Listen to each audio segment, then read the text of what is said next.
Good morning, Langley. What a nice day it is out there today. And today I've got two articles from the Vancouver Sun that I'd like to draw your attention to. The first one was on the front page, page 1, and it's about TransLink yet again. And the second article is an editorial that appeared on page A3. So let's start with the TransLink article. And the TransLink article basically says that ridership is dropping, no surprise there.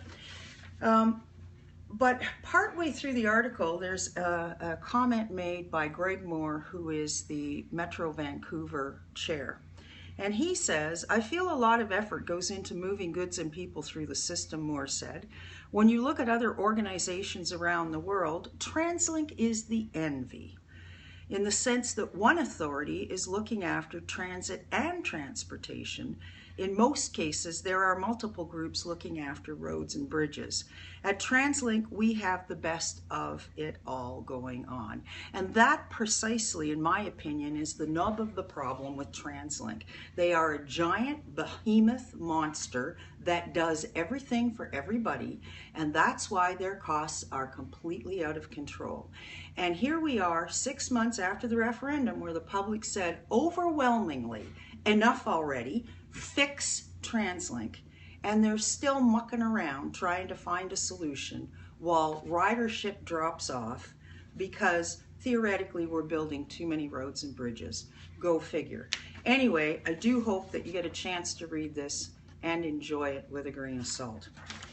The second article is one that is an editorial by Shelley Fralick, and this is a very interesting one because it's entitled "Metro Mayors, a Revolt is Brewing." Civic taxpayers seem to be shaking off voter complacency and replacing it with an outrage and outspokenness, filling council chambers and development meetings and all manner of public forums with a unified message. They no longer trust City Hall politicians and bureaucrats to listen to their concerns and to represent the greater public good in the face of unbridled growth and runaway residential and commercial development in their communities. We've had a lot of that in Langley, absolutely. In fact, the last municipal election was partly fought on that basis. And indeed, Langley is quoted in this article with the comment that was written into this reporter saying, "The planners of Langley and Langley Township are solely out of sync with the current population growth and the needs for infrastructure. Density is not destiny, it is a choice. Destiny does not add one more square inch of parks or roads. In fact, it subtracts at the margin. It is very puzzling that the population has bought into the 1 million people," and again, this is another Greg Moore plan, 1 million people are coming by 2040 statement without any significant questioning of the wisdom thereof.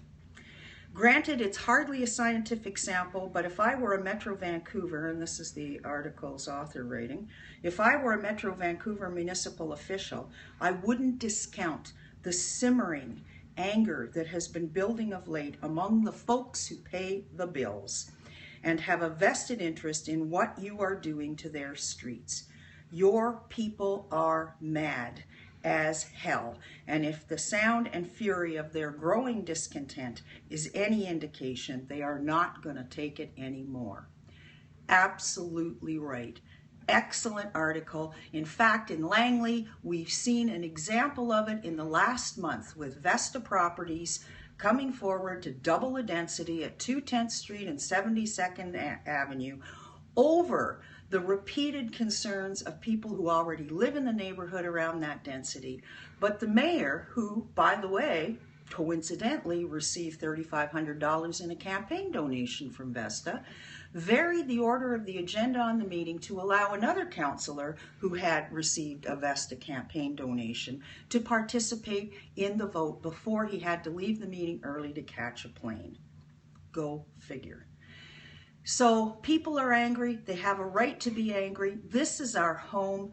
This is our quality of life that we're talking about. And there's no way our politicians should be selling out so quickly to developers. It's not making the community better, in my opinion.